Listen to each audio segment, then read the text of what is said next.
సాగుతుంది 7వ రౌండ్లో యూసఫ్గూడ సోమాజిగూడకు చెందిన పోలింగ్ బూత్లలో ఉన్న ఈవీఎంలను లెక్కిస్తున్నారు. యూసఫ్గూడకు చెందిన 20, సోమాజిగూడకు చెందిన 22, మొత్తం 42 ఈవీఎంలను లెక్కిస్తూ ఉన్నారు. 7వ రౌండ్ కంప్లీట్ అయ్యేసరికి మెజార్టీ ఇంకా భారీగా పెరిగే అవకాశం ఉంటుందని తెలుస్తుంది. నిజానికి 7, 8, 9, 10 దగ్గరకు వచ్చేసరికి నవీన్ యాదవ్ మెజార్టీ భారీగా పెరిగే అవకాశం కనిపిస్తోంది. మా ప్రతినిధి రాజేష్ ఎస్ 7వ రౌండ్ కంప్లీట్ అయింది. 7వ రౌండ్ కంప్లీట్ అయ్యేసరికి మెజార్టీ అనుకుంటున్నట్టుగానే ఆశించినట్టుగానే భారీ స్థాయికి వెళ్ళిపోయింది. 19,000 పైచిలుకు మెజారిటీ దాటింది. 19,000 పైచిలుకు మెజార్టీ దాటిన పరిస్థితి కనిపిస్తోంది. ఇక 8వ రౌండ్ స్టార్ట్ అవుతుంది. 7వ రౌండ్ కంప్లీట్ అయ్యేసరికి 19,619 ఓట్ల ఆధిక్యంలో కాంగ్రెస్ శ్రేణులు ఉన్నాయి. కాంగ్రెస్ శ్రేణులు ఆనందం కనిపిస్తూ ఉంటే బీఆర్ఎస్ శ్రేణుల్లో దిగులు కనబడుతోంది. కౌంటింగ్ కేంద్రం నుంచి బీఆర్ఎస్ ఏజెంట్లు వెళ్ళిపోయారు. జూబ్లీహిల్స్ కాంగ్రెస్ శ్రేణుల్లో సంబరాలు కనబడుతున్నాయి.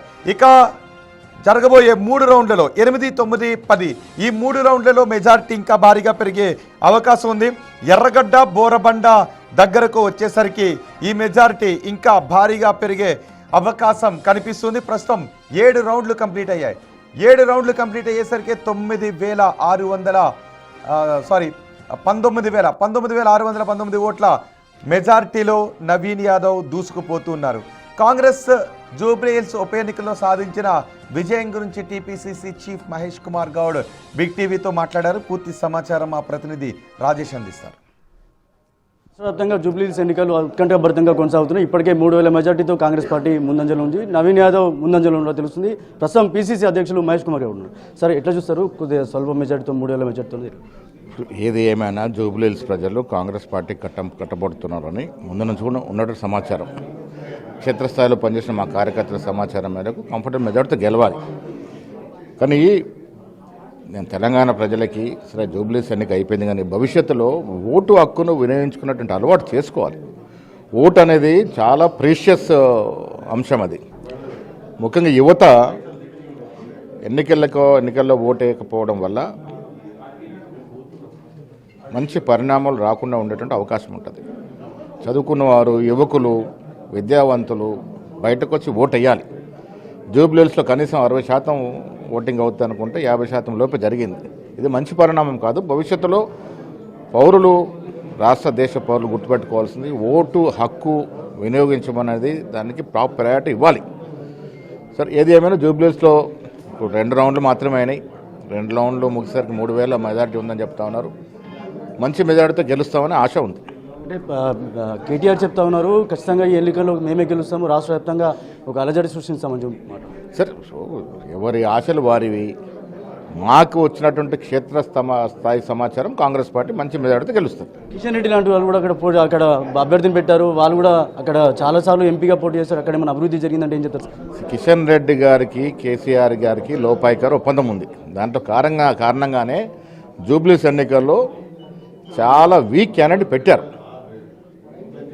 కాంగ్రెస్ పార్టీకి దెబ్బతీయాలి, బీఆర్ఎస్ సహకారం చేయాలని వీక్ క్యాండిడేట్ పెట్టారు. ఇవాళ డిపాజిట్ పోయే పరిస్థితి బీజేపీది.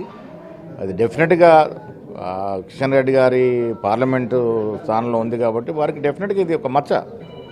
Thank you. ఇది జూబ్లీహిల్స్ ఎన్నికలకు సంబంధించి స్వల్ప మెజార్టీ ఉన్నప్పటికీ గెలుపు మాత్రం ఖాయమని చెప్తున్నారు. అంతేకాకుండా యువత ఓటు హక్కు వినియోగించుకోవాలి. ఎందుకంటే ఓటు శాతం తక్కువ నమోదైంది కాబట్టి ఓటు హక్కు వినియోగించుకుంటే కనుక అక్కడ సంక్షేమ పథకాలన్నీ కూడా అమలు అవుతాయని కూడా పీసీసీ అధ్యక్షుడు చెప్తున్నారు. కెమెరా పర్సన్ సందీప్తో Rajesh, Big TV, Nizamabad.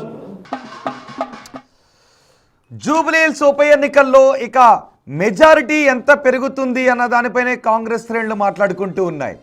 Majority ప్రస్తుతం 19,619 ఓట్ల ఆధిక్యంలో కాంగ్రెస్ అభ్యర్థి నవీన్ యాదవ్ దూసుకుపోతూ ఉన్నారు.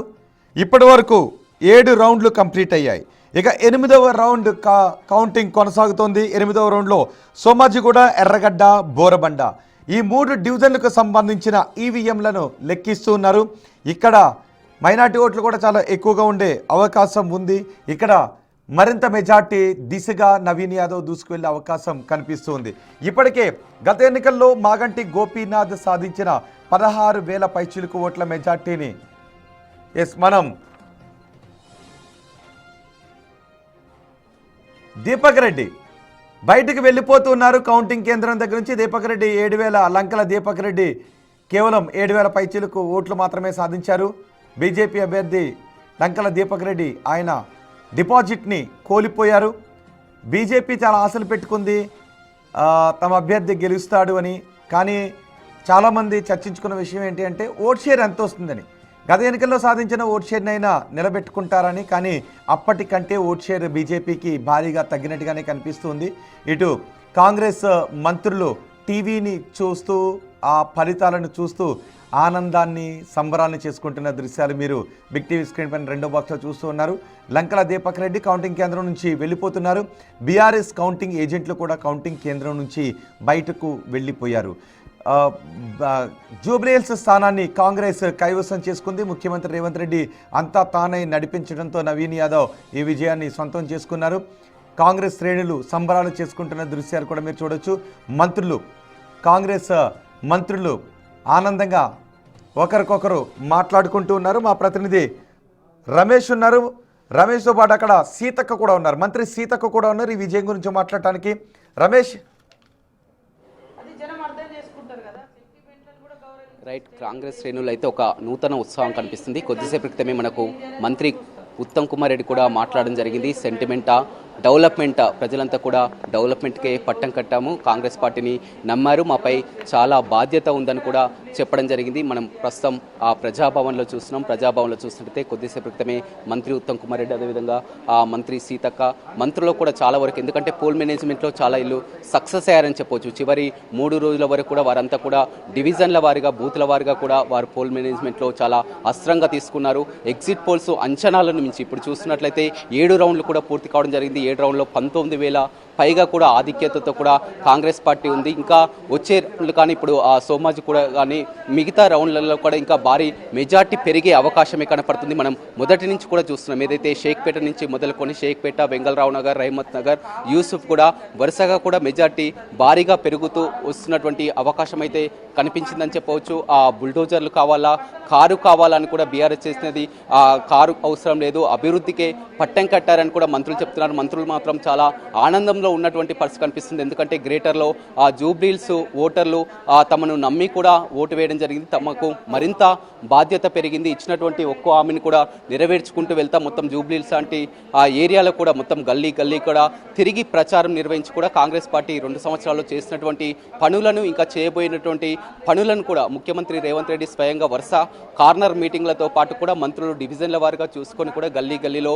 ప్రచారం చేయడం జరిగింది. ఎగ్జిట్ పోల్స్ అంచనాలను మించి కూడా ఇప్పుడు వస్తున్నటువంటి ఫలితాలను కూడా చూస్తున్నాం. భారీ ఆధిక్యత దిశగా కూడా కాంగ్రెస్ పార్టీ దూసుకుపోతున్నటువంటి పరిస్థితి కనిపిస్తుంది. ఇది ఒక ప్రతిష్టాత్మకమైనటువంటి జూబ్లీహిల్స్ రిజల్ట్ అనేది చాలా ప్రతిష్టాత్మకమని తెలుసుకోవచ్చు. ఎందుకంటే త్వరలో జరగబోయేటువంటి జిహెచ్ఎంసీ ఎన్నికలు కానీ, స్థానిక సంస్థల ఎన్నికలు కానీ కాంగ్రెస్ పార్టీ ఒక దశలో కూడా చూడడం జరిగింది. మొత్తం కూడా కాంగ్రెస్ పార్టీ అంతా కూడా మంత్రుల్లో సఖ్యత లేదు, ఎమ్మెల్యేలో సఖ్యత లేదు, చాలా వరకు ప్రచారంలో అంతా కూడా ఎవరు కూడా రావడం లేదని ఒక దుష్ప్రచారాన్ని కూడా చేయడం జరిగింది. కానీ మంత్రులంతా కూడా సమన్వయంతో సీఎం రేవంత్ రెడ్డి ఇచ్చినటువంటి డైరెక్షన్లో కూడా నడిచి కూడా చాలా కలిసికట్టుగా కూడా ఒక వ్యూహాత్మకంగా, ఎప్పుడూ లేనంత విధంగా కూడా ఒక వ్యూహాత్మకంగా పోల్ మేనేజ్మెంట్లో సక్సెస్ కావడం జరిగింది. ఎందుకంటే వారంతా కూడా షేక్పేట డివిజన్లో కూడా చూడడం జరిగింది. షేక్పేట డివిజన్లో మొదటగా బీఆర్ఎస్ చాలా వరకు తమకు అనుకూలిస్తారని కూడా చూడడం జరిగింది. కానీ షేక్పేట లాంటి ఏరియాలో కూడా కాంగ్రెస్ పార్టీకే పట్టకట్టడం జరిగింది. చివరి నిమిషంలో అజారుద్దీన్కి మంత్రి పదవి ఇవ్వడం కానీ, మైనార్టీ ఓటర్లని తమ వైపు తిప్పుకోవడంలో కానీ సక్సెస్ అయిందని చెప్పవచ్చు.